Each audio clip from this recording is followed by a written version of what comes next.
Fala, povo supimpa, em instantes vocês ficarão com o programa Lola Talk desta semana, mas antes, um agradecimento especial aos apoiadores da rádio que fazem deste programa possível. Chácara Palmer, Clube Turismo Limeira, Inovatec Automecânica, Jog Music, Pé Chique Calçados, Visage Espaço de Beleza e Sander Sorvetes. Nosso muito obrigado e agora fique com o programa na íntegra. Então, pessoal, hoje à tarde nós estamos recebendo aqui na Rádio Lollapalooza, né, via internet. Isso que facilita muito, né?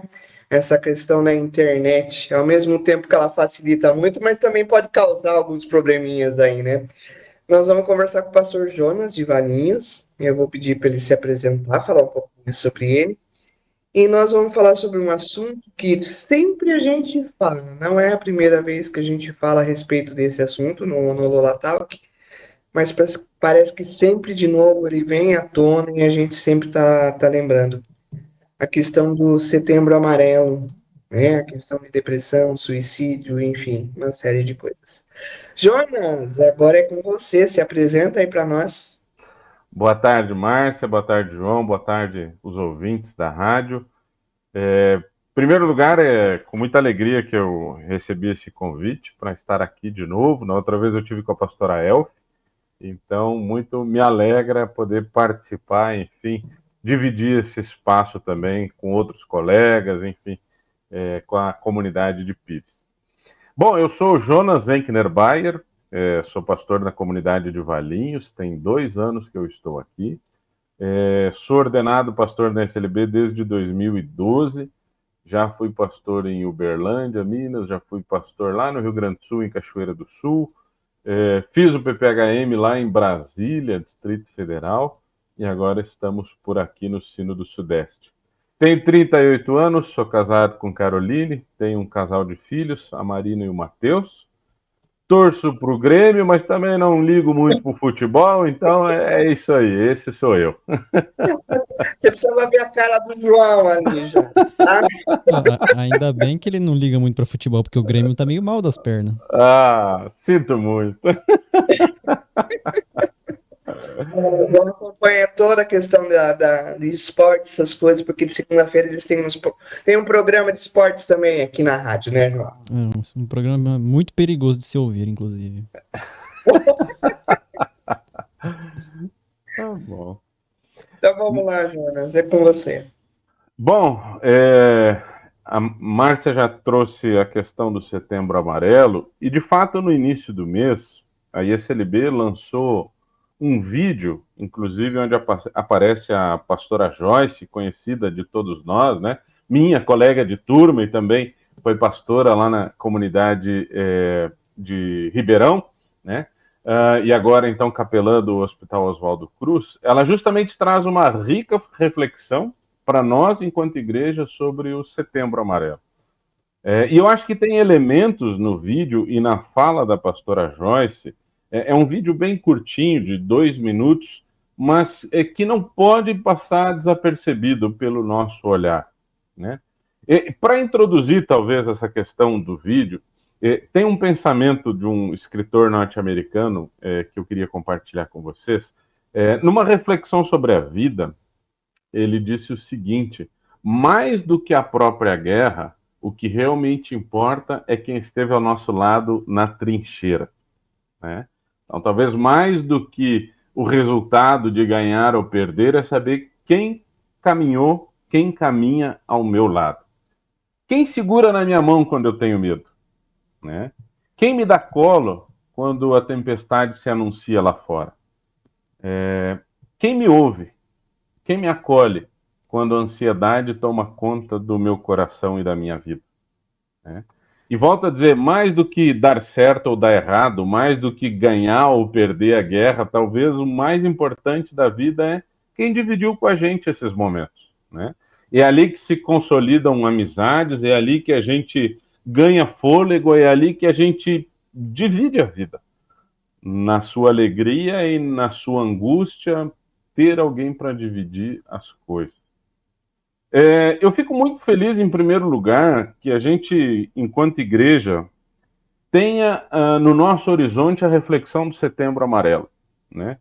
Talvez, se a gente olha para os últimos anos aí da nossa sociedade, é uma temática que vem ganhando espaço, né? Eu lembro quando eu era criança, eu não lembro muito de ter ouvido falar sobre Setembro Amarelo. De repente, em determinado momento da vida, aquilo que era o Outubro Rosa, de repente virou um Novembro Azul, de repente ganhou um Setembro Amarelo, um Agosto Lilás, e agora a gente também vive cada mês uma reflexão. E eu acho que é importante. É importante porque as nossas comunidades, embora não sejam terapias, elas têm um espaço terapêutico, né? A gente tem que abrir esse espaço terapêutico, né, para as pessoas, né? Exato, e para a gente mesmo, né? É o espaço lá na oração de intercessão onde a gente divide a trincheira com alguém, né? Olha, eu quero agradecer porque aconteceu uma bênção na minha vida. Eu quero dividir com os irmãos da minha comunidade o peso que está sendo esse momento da minha vida. Então lá a gente também tem esse espaço terapêutico, né? Bom, voltando para o vídeo da pastora Joyce. Pastora Joyce começa justamente chamando atenção para a sutileza das doenças emocionais, né? O silêncio que a depressão cresce. Quer dizer, talvez diferente de uma doença de pele que aparece, talvez diferente de uma ferida que dói, que sangra, as doenças emocionais, elas são silenciosas, né? E o vídeo dela começa justamente falando sobre solidão, isolamento, angústia e dor. E quase que pedagogicamente a imagem que aparece é de um fundo de um poço descendo e aquela gota pingando lá no fundo, né? No meio do silêncio. Me parece que as doenças emocionais, de modo especial a depressão, ela cresce nesse silêncio, né? Ela ganha uma dimensão grande, talvez até maior do que propriamente deveria ter, né? E aí eu acho que é importante, por que é importante a gente destacar esse espaço e trazer para a nossa conversa, que nem a gente está fazendo aqui? A gente vive uma sociedade que não valoriza o tempo da pausa, né? Que não valoriza o tempo da dor, o tempo do recarregar as baterias, o tempo de estar machucado. Eu lembro no início da pandemia, né? Todo mundo, puxa, que legal, vamos fazer uma pausa, veio aquela música, né? Sobre a pausa, olha, é legal, vamos encarar um novo jeito de viver. Acabou a pandemia, a gente voltou para a mesma loucura, talvez pior ainda do que estava antes em muitas coisas, né? Eu acho que está até mais acelerado, né? Que parece que a gente tem que correr atrás de um prejuízo que ficou lá atrás, né? E sempre se toma como referência, né? Não, porque a gente fez aquela pausa, agora a gente tem que retomar. E nessa ideia de a sociedade que não tem espaço para o cuidado, para a pausa, para a dor, a gente ouve uma crescente nos discursos, né? Eu preciso ser forte, eu preciso alcançar as metas, eu preciso isso, eu preciso aquilo, eu preciso fazer 1 milhão antes dos 30, eu preciso conhecer a Europa até os 25. Quer dizer, e cada um de nós tem um jeito de encarar, de sentir, de experimentar. Eu acho que a vida é muito mais complexa, né? Do que metas, do que esses objetivos, do que essas coisas, essas convenções, talvez, coletivas, né? A vida, a gente sabe que tem muitos desafios, né? A vida tem coisas maravilhosas, mas às vezes a gente também toma umas rasteiras que a gente precisa recuperar o fôlego, precisa fortalecer as pernas, precisa refletir e precisa buscar quem está do nosso lado dividindo a trincheira conosco, né? A gente lida diferente, por exemplo, com as perdas. Talvez 2 irmãos que perderam o pai ou a mãe, um pode no outro dia retomar sua vida normalmente. E talvez algum dos irmãos fique mais tempo vivendo o luto, né? As frustrações, as gerações são diferentes e lidam de forma diferente. Então, quer dizer, é muito simples a gente agora colocar tudo dentro de uma máquina de fazer pão, deixar bater e achar que o resultado tem que ser igual para todo mundo, né? Nessa conversa, Márcia, eu acho que tem 2 dados importantes que a gente precisa lidar. Primeiro, A Organização Mundial da Saúde falou que mais de 700 mil vidas foram ceifadas por suicídio no Nossa, último ano. é muita gente, né? 700 mil pessoas. E ainda assim a Organização Mundial da Saúde acredita que há uma subnotificação nesses números. Né? Então a gente está falando de fato de muita gente. De gente perto da gente também. Né? Sim. No Brasil, vamos trazer agora para mais perto da gente. No Brasil, acredita-se que mais ou menos 14 mil pessoas ceifaram a vida, tiraram a vida no último ano por conta de depressão, né? Um suicídio. Então, veja, é de fato muita gente.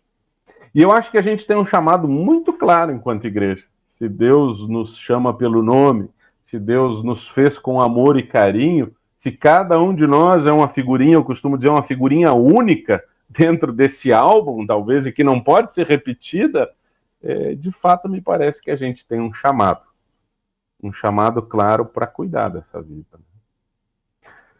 Bom, se na vida, então, a gente concorda que a igreja tem esse papel importante, né? Lá, talvez, na leitura de Gênesis, a gente vai ver que quando nós fomos criados, Deus viu que era muito bom o que ele tinha criado. Tem um presente maravilhoso que a gente recebeu, que é a dádiva de poder estar vivo. Coisa boa olhar na janela e ver os ipês amarelos, né, que estão tão lindos agora. Os ipês brancos, os ipês coloridos, quer dizer, há tantas possibilidades de cores na natureza. Ouvir o sabiá, ouvir um bem-te-vi, tanta coisa bonita para a gente ver e ouvir. De fato, a vida é um presente que Deus nos deu. E se na vida a gente ganhou esse presente, então, de Deus, a gente olha para a história de Jesus, trazendo para a nossa realidade cristã, a gente vê que para manter essa vida em abundância foi pago um preço, né? Um preço alto. Então, assim, Jesus nos convida para uma vida que não é meia boca, é uma vida plena, abundante, feliz, não uma vida lá no fundo do poço, isolada, triste, né? Não uma vida sofrida, não uma vida pela metade. Ou seja, trazer essa temática, Márcia e João, do Setembro Amarelo, para dentro da nossa reflexão enquanto comunidade, eu acho que é talvez um grande e bonito desafio. Né? Abordar esse assunto do Setembro Amarelo nada mais é do que a gente dizer, olha, Deus fez uma escolha, Deus escolheu a vida. Né? Deus escolheu essa vida e nos convida agora, lá como convidou Adão e Eva, para a gente ser cuidadores dessa vida. Olha que privilégio que a gente tem. Né? Deus nos chama agora para ser seus parceiros nesse negócio. E aí, de modo especial, nós, enquanto SLB, a gente traz esse assunto, e se a gente olha pela janela, a gente vê que, por exemplo, a PASCOM da Igreja Católica também traz esse assunto do Setembro Amarelo. Aí a gente olha para uma igreja batista e a gente vê que a turma lá também está abordando esse tema. Aí a gente entra no site da editora Ultimato, a gente vê que lá na revista Ultimato também estão abordando esse assunto. Então, eu acho que, de fato, nós, enquanto igrejas, temos um chamado claro pela vida, né? Pelo cuidado com a vida. Né? Para que ninguém se perca, para ninguém adoeça, para que ninguém fique sozinho. E eu volto lá no início da nossa conversa, né? Mais importante do que a guerra, talvez um dia todos nós vamos partir dessa guerra, mas Não, essa... com certeza. a não ser que Jesus volte antes. Mas o mais importante é saber quem esteve do nosso lado nesse processo, né? E de poder dar testemunho disso, né? Olha, a sua companhia foi importante para mim. Que bom que alguém soube segurar a minha mão. Que bom que alguém me emprestou o ouvido quando eu precisei. Né? Eu acho que aí a gente tem esse chamado como comunidade. Lá em Gênesis, quando Deus criou o ser humano, tem uma outra coisa que me chama sempre muita atenção. Deus criou o homem e aí Deus viu que estava faltando alguma coisa, né? Ele disse assim, olha, Não é bom que o ser humano viva sozinho, não é bom que esse cara que eu criei não tenha ninguém para dividir a sua vida. É mais um aspecto, para mim, que chama a atenção. Olha, a gente não foi criado por Deus para viver sozinho, isolado. Pelo contrário, a gente foi criado já com esse propósito da partilha da vida, né? De alguém que, como diz o texto bíblico, saiu da costela, do lado do Abrão, do Adão, alguém que ele possa se apoiar, que ele possa se amparar, alguém que Eva, também pudesse agora se apoiar e se amparar e socorrer, né? A gente foi feito para caminhar junto nesse processo. Percebam, por isso que eu estou dizendo, aquele videozinho de 2 minutos da pastora Elf, eu acho que da pastora Joyce, nos carrega, nos traz uma reflexão de fato profunda sobre a nossa vocação enquanto igreja, enquanto espaço terapêutico, enquanto comunidade. E tem uma fala no fim do vídeo dela que ela diz assim: é necessário romper o silêncio, né? Fé e sofrimento talvez coexistam, né? Tem muitos discursos religiosos que a gente precisa tomar cuidado, que falam que, de repente, depressão é ausência de Deus, depressão é falta de Deus, depressão é falta de fé. Eu acho que não é por aí a questão. A questão é que, mesmo nessa situação, eu continuo sendo filho de Deus, mesmo precisando de ajuda, né? E mesmo sabendo que tem alguém precisando de ajuda, eu tenho um chamado para ir lá cuidar dessa pessoa. Então, não tem nada a ver com estar longe ou perto de Deus. Tem a ver com uma situação da vida que carece de cuidado, que precisa sair do silêncio, precisa de ajuda, de sensibilidade, de um toque humano, né? Ninguém precisa andar sozinho nessa estrada. Então, essas são algumas motivações assim que eu entendo que a gente tem esse chamado claro e objetivo, né, enquanto comunidade de fé. Jonas, eu vou fazer uma pergunta agora que de repente talvez, nem sei se no seu script, alguma coisa assim, mas eu já ouvi falar, né? Não sei se isso é mito, é verdade, mas a questão de como fica essa pessoa que comete o suicídio, que tira a própria vida, já que Deus dá isso de presente para a gente, né? Vamos dizer assim, como Deus agiria com essa pessoa, ou age, né, com essa pessoa que tira a própria vida, acaba negando esse presente que Deus dá para a gente, vamos dizer assim, né? Sim, acho que essa é uma questão muito importante e, por exemplo, a gente precisa trazer à memória que em alguns lugares, inclusive, além do estigma de ter alguém na família que cometeu suicídio, por vezes isso também permeou o universo religioso, né? Então, em determinados lugares, a figura do ministro ou da ministra religiosa não ia fazer o sepultamento de alguém que tinha cometido suicídio, né? Eu passei uma vez numa localidade onde a pessoa que cometeu suicídio não passava no portão do cemitério, entrava por cima do muro, ou era enterrado do contrário, né? Então, eu acho que tudo isso são mais marcas e é mais um peso que se coloca ainda em cima da família que perdeu alguém por uma doença. Eu acho que essa é a grande questão, né? Assim como existem outras doenças que levam a vida das pessoas contra a vontade delas, muitas vezes, né? Quem comete um suicídio não quer, no fim das contas, terminar com a vida, quer terminar com a dor que está sentindo. E eu acho que essa é a grande questão, né? Nos provoca talvez uma outra reflexão também mais profunda e tal, mas a pessoa não consegue mais conviver com aquela dor. E se a gente precisar refletir de alguma forma e colocar alguma coisa em cima disso, eu diria assim, nós perdemos uma pessoa para doença, né? Não colocar mais um estigma, agora você vai para o céu, vai para o inferno. Eu acho que, com todo carinho, vamos lembrar do que Lutero dizia, vamos deixar Deus ser Deus, né? É ele que vai, que conhece a pessoa, que sabe a Isso, pessoa, né? isso, né? Cabe-nos, eu acho, o papel de acolher, não de julgar, porque nós não somos juízes. Nós também não estamos imunes de amanhã depois enfrentar um quadro semelhante, de ter alguém dentro da nossa casa num quadro de depressão.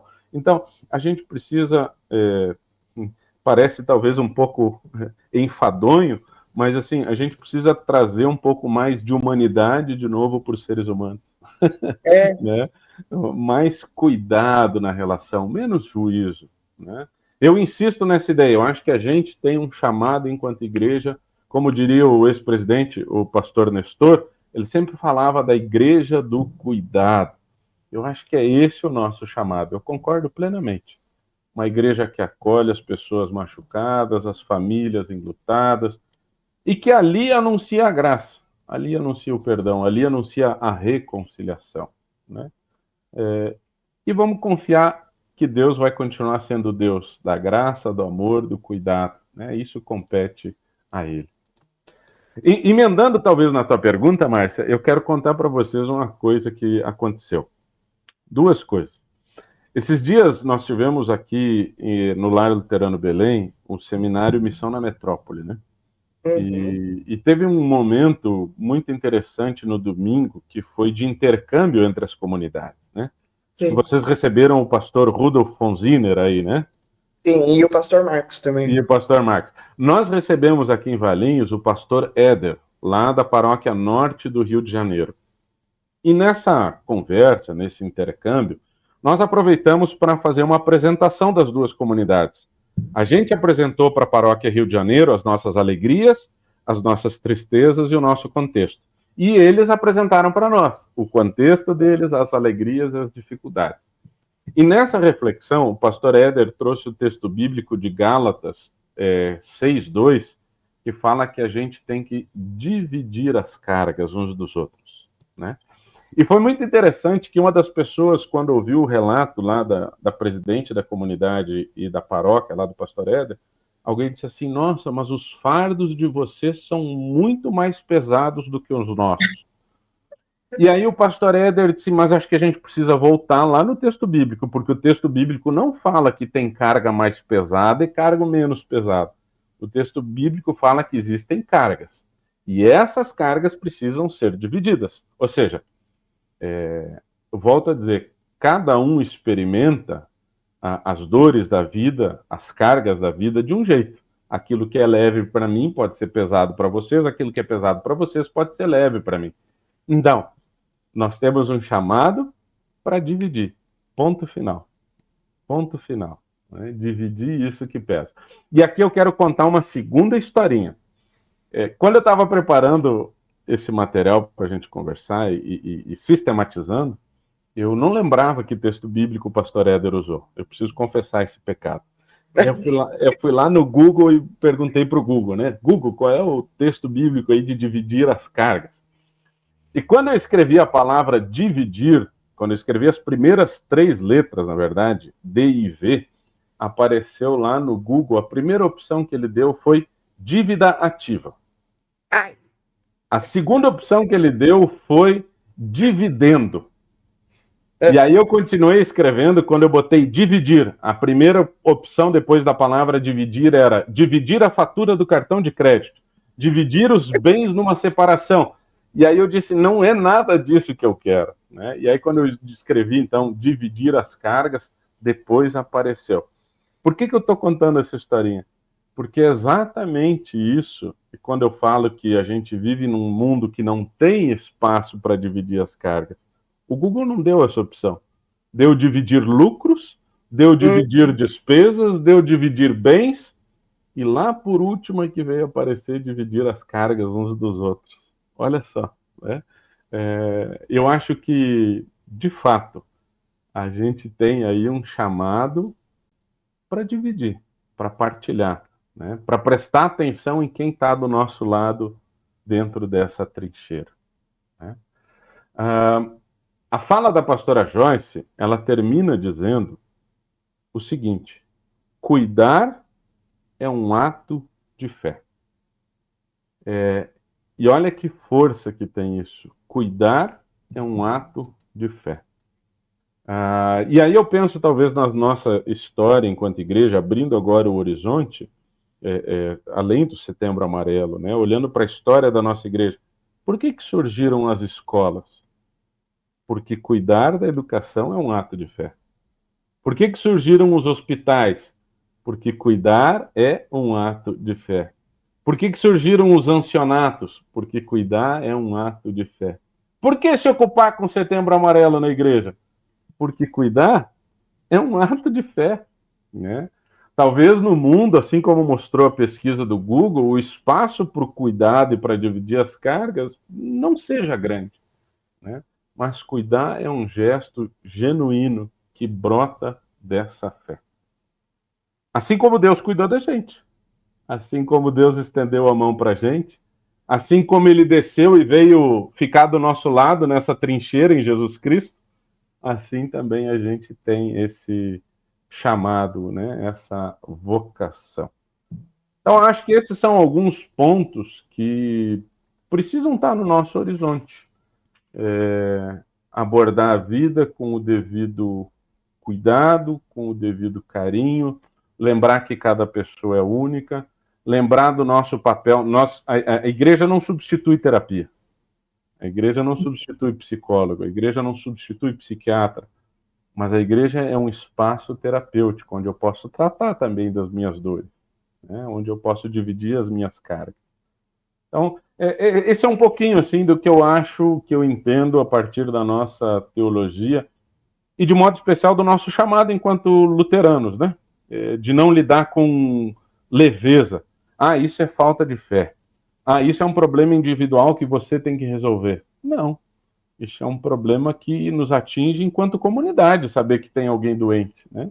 Saber que tem alguém precisando de ajuda, saber que tem uma família enlutada, saber que tem alguém trancado no quarto lutando para se manter vivo, né? Eu acho que é esse o chamado que a gente tem. Essa é a nossa, digamos assim, nossa missão como igreja também, né? Ir em busca e estar junto das pessoas, no sentido de ouvir, ser um ombro amigo, né? Aí muitas vezes a gente lembra assim, Deus nos deu dois ouvidos, né? E uma boca. Por que será, né? Justamente nesse sentido, para a gente também ter um ouvido atento para ouvir a ansiedade das pessoas. Muitas vezes a gente nem precisa falar muito, né? Só de eu falar e organizar o meu pensamento para poder compartilhar com alguém já foi terapêutico para mim, né? Conseguir identificar e dar nome para o que eu estou sentindo, por vezes, já é um primeiro passo. Eu consegui dizer, olha, tá me doendo o pé porque eu pisei num prego. Opa, então eu sei o que me machucou, né? Olhar para o nosso sentimento e dizer, eu estou sentindo isso porque aconteceu isso. Opa, eu acho que é o primeiro passo. É o primeiro passo. E eu acho que as pessoas também não precisam ter medo ou vergonha de procurar ajuda nesse sentido, né? Eu acho que ainda, por mais assim que a gente esteja evoluindo nessa questão, mas ainda tem muita gente que acha que procurar um psiquiatra, um psicólogo, alguma coisa, não, mas eu não tô louco. Não é por aí que o pessoal acha, não, psiquiatra é coisa de louco, eu não tô louco, mas não é isso. Mas eu não quero ficar tomando medicamento porque isso vicia. E não, o medicamento está aqui para te ajudar. E talvez a busca pela ajuda, por exemplo, talvez o profissional vai te dizer assim, vamos tentar uma prática de exercício para canalizar, para extrapolar essa tua ansiedade, para você conseguir gastar energia, chegar de noite na cama e de fato dormir, né? Então, às vezes eu acho, sim, a questão farmacológica, em alguns casos, ela é fundamental, mas esse olhar atento e de alguém que saiba nos conduzir pelo caminho certo, né? Olha, não, você não precisa de medicamento, você precisa talvez de um lugar para extrapolar. Vai fazer dança? vai jogar futebol, vai pedalar 20 quilômetros, vai correr uma maratona junto com a pastora Elf lá. Então, né, eu acho que são questões assim que a gente também recebe nessa troca, nesse cuidado. Né? Essa semana, sábado passado, nós estávamos em Ferraz de Vasconcelos, a minha esposa e eu, e as crianças, e lá tinha um seminário sobre missão na metrópole. E o palestrante, um pastor e professor também, ele estava compartilhando que agora há 5 meses, ele está trabalhando de Uber. E foi muito interessante porque ele disse o seguinte, o banco de trás do carro dele acabou se tornando uma espécie de uma mistura entre, digamos assim, banco de igreja e, ao mesmo tempo, um lugar de desabafo e de cuidado com as pessoas. Né? Ele disse assim, é o meu consultório de clínica pastoral, de cuidado pastoral.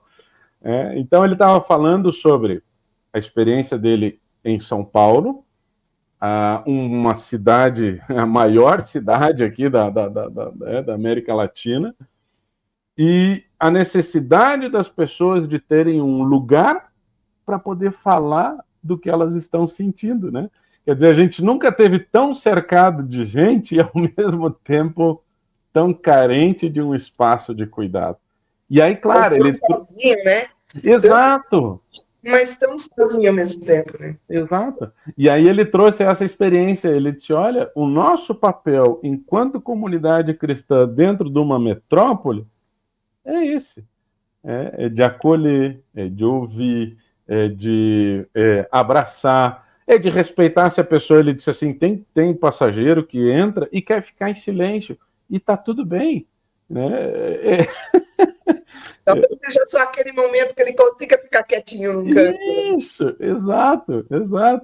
Né? E aí, então, esse processo todo, de fato, para mim, reforça o nosso chamado enquanto comunidade cristã, enquanto comunidade luterana, como esse espaço de cuidado, de ouvir, de acolher, né?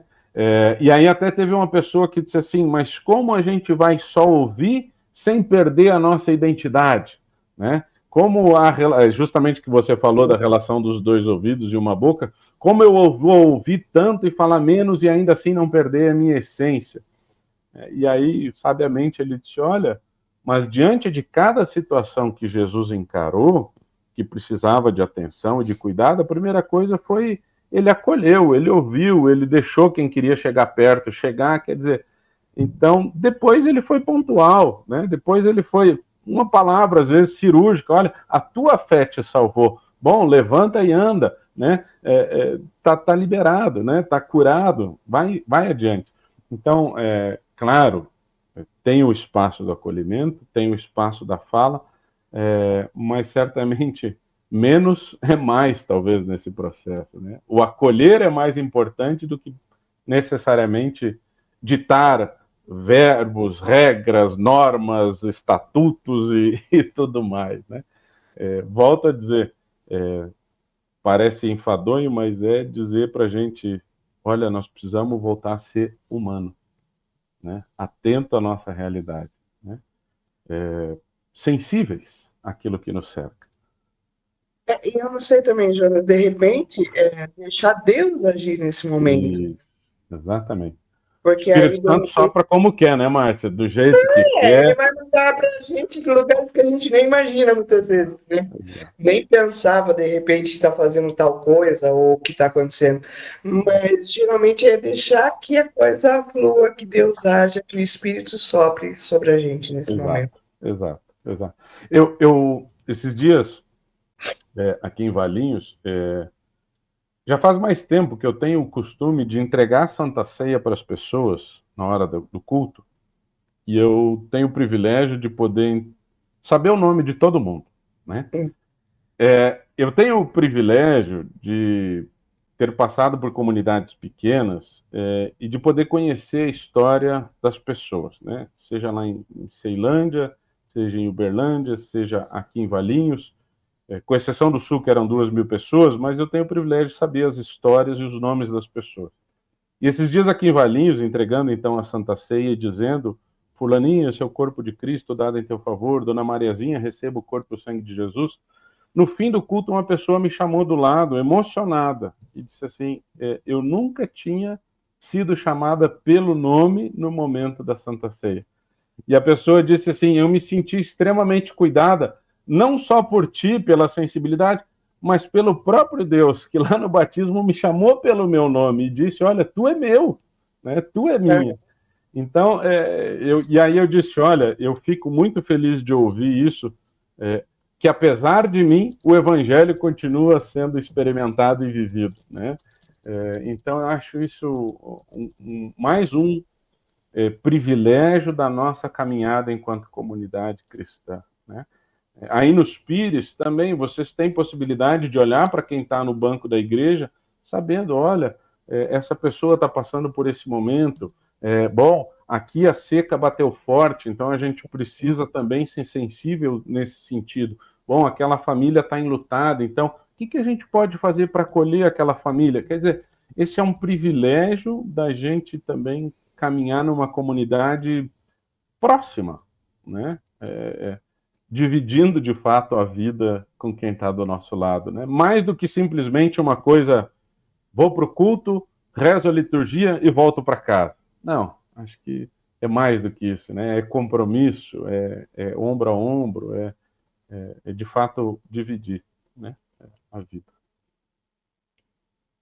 É isso aí. João, alguma observação, algum comentário? Eu tava pensando em duas coisas. Nessa última que você falou sobre o nome, daí eu também lembrei que Jesus chegava com os discípulos, né? Dizendo: ó, fulano, vem, me segue, né? Chegava dizendo o nome deles. E também, assim, sobre os relacionamentos também. A gente já falou isso num programa muito tempo atrás com a Márcia, com aquela psicóloga, né? Que um dos estudos que Harvard fez por mais de 80 anos sobre felicidade era sobre bons relacionamentos. Era o que mais se destacava. Então, ter esse bom convívio com as pessoas é algo que faz bem, né? Exato. E aí a gente olha, por exemplo, um minúsculo país do outro lado do mundo chamado Butão, a galera lá substituiu o Ministério da Economia pelo Ministério da Felicidade, né, gente? Olha só, Olha, entende? Então, pessoas felizes, se a lógica do mundo hoje é uma lógica da produção e tudo mais, pessoas felizes também vão produzir mais. Então, se a gente começar a cuidar de fato das pessoas, elas vão entregar, vamos dizer assim, o melhor de si, né? Aquilo que elas podem e têm capacidade para dar. E, de fato, me parece uma questão sutil, mas que traz toda uma reflexão por detrás, né? Toda uma caminhada. Igual o videozinho, 1 minuto e meio, 2 minutos da pastora Joyce, que nos abre uma janela para essa reflexão do Setembro Amarelo, né? E do nosso chamado enquanto comunidade, enquanto igreja, enquanto partes aí de uma sociedade ecumênica, enquanto partes de uma sociedade machucada e que precisa de cuidado, né, de gente sensível, gente que saiba, assim como no hospital, botar a luva, né, para poder cuidar das outras pessoas. Então a gente também entra nesse processo. Ninguém é indiferente, a gente também precisa se preservar nesse processo, né? A gente não tem um coração duro. Às vezes a gente vai visitar alguém e vai chorar junto com essa família, e faz parte do processo, né? Numa das comunidades que eu passei, nós perdemos um tesoureiro da comunidade, era uma pessoa muito querida, e ele faleceu de um tumor. E naquele sepultamento, eu fui 2 vezes. Eu me permiti ir num primeiro momento como amigo, então eu fui lá de manhã, chorei tudo que eu queria chorar, me despedi do meu amigo, né? Fui para casa, tomei um banho, botei a roupa pastoral e fui lá cumprir com o ofício do sepultamento, que também eu precisava cumprir, né? Mas percebam, eu também me permiti ir lá e chorar, lamentar a morte daquele amigo, né? Mas também de anunciar para aquela família, talvez eu era a pessoa em condições de anunciar para aquela família, olha, ele descansou dessa dor, ele não está mais sofrendo como vocês estavam convivendo com ele, né? Então, agora a gente guarda a nossa esperança de um reencontro na ressurreição, livre dessa doença, livre do sofrimento, num lugar especial preparado com amor e com carinho para nós. Então, eu acho que faz parte. Não significa que, bom, a gente tem um chamado com pessoas que estão numa situação delicada, a gente vai se envolver, sim, a gente vai voltar para casa às vezes e vai chorar, ou a gente vai chorar junto com aquelas pessoas. Mas eu acho que assim como o enfermeiro ou enfermeira, a gente também pode botar a luva, botar o EPI e dizer, bom, aqui eu tenho um chamado claro também, né? Aqui eu tenho ferramentas que eu posso e devo usar nesse momento, né? Então, eu acho que assim também é o nosso chamado enquanto comunidade. É isso aí.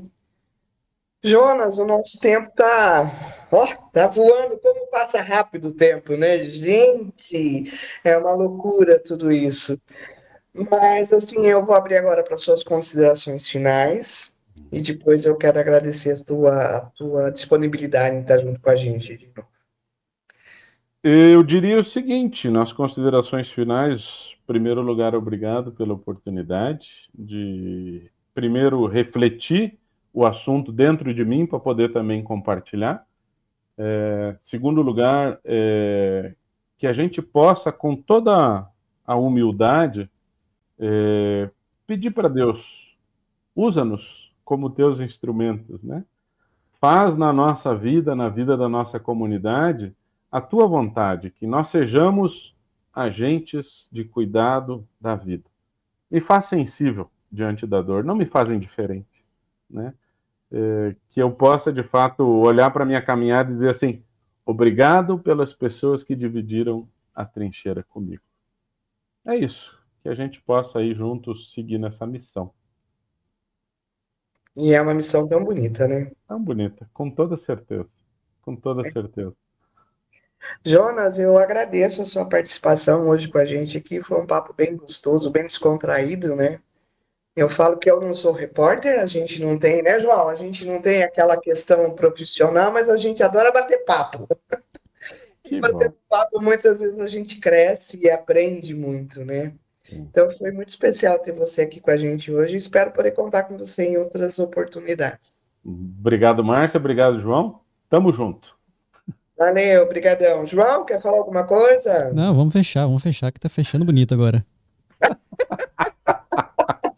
Então tá joia. Valeu, Jonas. Um Muito abraço. obrigado. Lolapalooper. E é isso aí, pessoal. Gostaria de agradecer mais uma vez a vocês que estão aí firmes e fortes com a gente, né, João? Toda quinta-feira lá estão sintonizando a gente pela rádio, ou então também pelo YouTube, né, João? Exato, talvez você esteja nos ouvindo já pelo YouTube aí, quinta-feira à noite, ou alguns dias após aí a divulgação. É isso aí, o programa fica lá. Se você tiver interesse, é só procurar a gente lá e ver os assuntos que a gente já conversou. Tem muita coisa já no YouTube, né, João? Nossa, eu precisava até fazer a contagem, eu acho que já tem uns 100 programas, acho que não tem não, mas deve estar próximo. Olha, se não tem, tá perto, hein? Deve estar próximo. Vou É fazer a isso aí. contagem por esses dias. Tem muito assunto interessante aí que de repente você vai lá e procura algum assunto e de repente isso te abre os olhos para alguma coisa especial, né? É essa a nossa função aqui. Tentar trazer a palavra de Deus de uma forma assim, bem descontraída. E não só a palavra de Deus, né? Algumas outras informações também, porque a rádio está aberta para a gente trocar informações e aprender por aí. Certo, João? Certinho. E para fechar também, um destaque especial, né? Para fechar o tema de hoje, lembre que você, além de sempre procurar ajuda, lembre que também tem um contato, né, do Centro de Valorização da Vida, 188, serviço gratuito, 24 horas para apoio emocional. É só ligar que eles têm um atendimento lá também. Isso foi bem legal você lembrar, João. De repente a gente está assim numa situação, não sabe a quem recorrer, ali é uma pessoa que vai te ouvir. né? Você pode colocar lá uma pessoa neutra que ela vai te ouvir e aí você consegue colocar tudo aquilo que está te afligindo para fora. É isso aí, gente. Valeu. Um ótimo final de semana e até a próxima. Até a próxima semana que vem com a Elf e o Maurício. Quem é Maurício, vocês descobrem semana que vem. Até a próxima. Suspense! E este foi o Lola Talk desta semana. Muito obrigado pela sua audiência. Se gostou, deixe o seu like, o comentário abaixo, compartilhe para outras pessoas e se inscreva aqui no canal, pois ajuda demais no desenvolvimento aqui do nosso trabalho. No mais, fiquem bem e até a próxima.